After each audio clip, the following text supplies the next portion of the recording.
Hello students, मैं doctor करुणा गौर BSc second year के लिए टेरिडोफाइटा में मार्सिलिया को कंटिन्यू करूँगी। मार्सिलिया का हमने एक्सटर्नल या बाह्य संरचना देख ली, उसका इंटरनल स्ट्रक्चर देख लिया।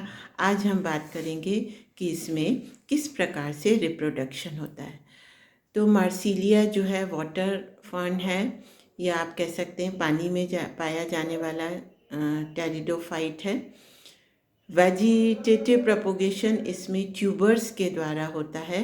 रिजर्व फूड मटेरियल ये ऑयल ग्लोब्यूल्स होते हैं इसमें, और ट्यूबर्स अंडरग्राउंड राइजोम के अंदर या अंडरग्राउंड पाया जाता है, ज़मीन के अंदर या कीचड़ में धंसे हुए पाए जाते हैं, जिसमें ट्यूबर्स लगते हैं। और अनफेवरेबल कंडीशन से जब फेवरेबल कंडीशन होती है तो ये ट्यूबर्स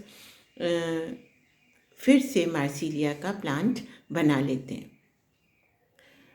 रिप्रोडक्शन बाइसेक्सुअल मीन्स अगर हम देखें तो ये हेट्रोस्पोरस है। इसमें माइक्रोस्पोर्स या लघु बीजाणु और मेगास्पोर्स या गुरु बीजाणु दोनों ही पाए जाते हैं, और एक स्पेशल स्ट्रक्चर में पाए जाते हैं जिनको हम कहते हैं स्पोरोकार्प, या हिंदी में बीजाणु फलिका। अगर हम स्पोरोकार्प का स्ट्रक्चर देखें तो ये एक सीड की तरह दिखाई देता है हमें, और ये इसमें बॉडी है।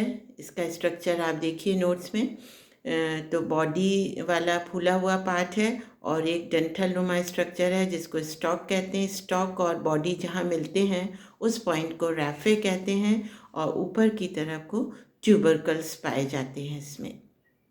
जब ये यंग होता है, ज़्यादातर हर पीटियोल के बेस पर, क्योंकि इसमें कंपाउंड लीफ पाई जाती है, तो पीटियोल के बेस पर जो कि बहुत लंबा होता है उसके आधार पर ये संरचनाएं पाई जाती हैं, स्पोरोकार्प पाए जाते हैं। जब ये यंग होता है तो सॉफ्ट और ग्रीन कलर का होता है, जब मैच्योर हो जाता है तो हार्ड हो जाता है और ब्राउन कलर का हमें दिखाई देता है।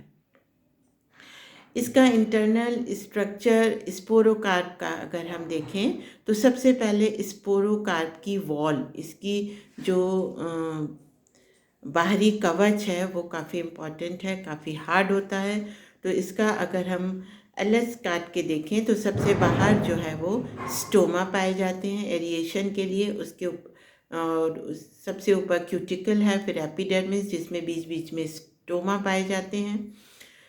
हाइपोडर्मिस, ये हाइपोडर्मिस पैलिसेड लेयर की बनी होती है, जिनको हम खम्ब ऊतक कहते हैं। तो फर्स्ट पैलिसेड लेयर और सेकंड पैलिसेड लेयर, उसके नीचे जो है काइमेटस रीजन होता है, मृदूतक कोशिकाएं होती हैं, और उसके भी अंदर एक जिलेटिनस रिंग पाई जाती है जो स्पोरेंजिया के स्फुटन में या डेसेंस में हेल्प करती है। ये कैसे हेल्प करती है इसको हम आगे देखेंगे।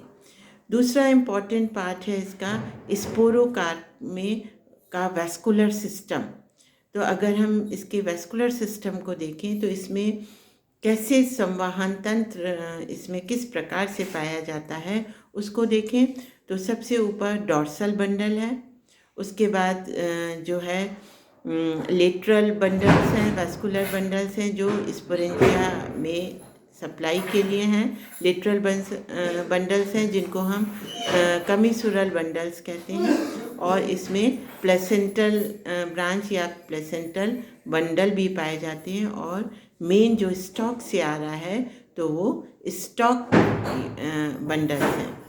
अब हम स्पोरोकार्प के डिफरेंट सेक्शन काटते हैं, तो अलग अलग तरीके से काटने पर हमें इसके अलग अलग स्ट्रक्चर क्लियर होते हैं।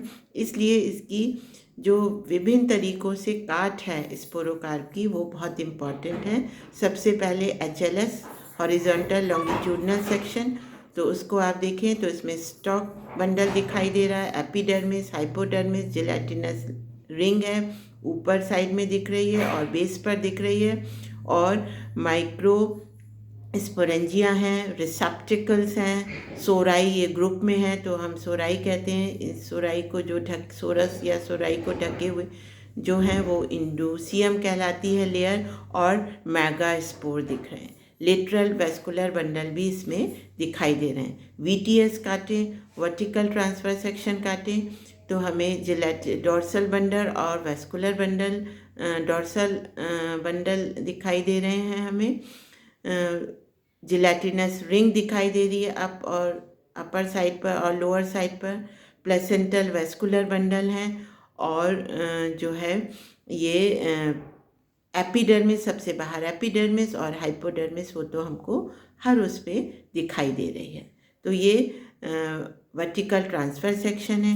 अगर हम इसका VLS वर्टिकल लॉन्गिट्यूडनल सेक्शन काट के देखें तो ये 2 सेक्शन है जिसमें एक में माइक्रोस्पोरेंजिया क्लियर दिख रहे हैं, दूसरे में मैगास्पोरेंजिया दिख रहे हैं। इसमें भी सबसे बाहर वॉल लेयर्स ऑफ दी स्पोरोकार्प हैं जिनका भी हमने स्ट्रक्चर देखा।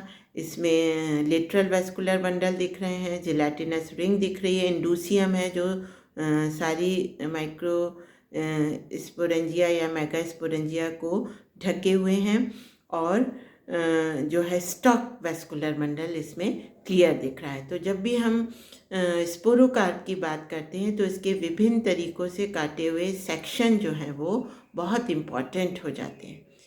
तो ये तो बात हुई कि इसमें किस तरीके से स्पोरोकार्प पाया जाता है, स्पोरोकार्प का स्ट्रक्चर कैसा होता है।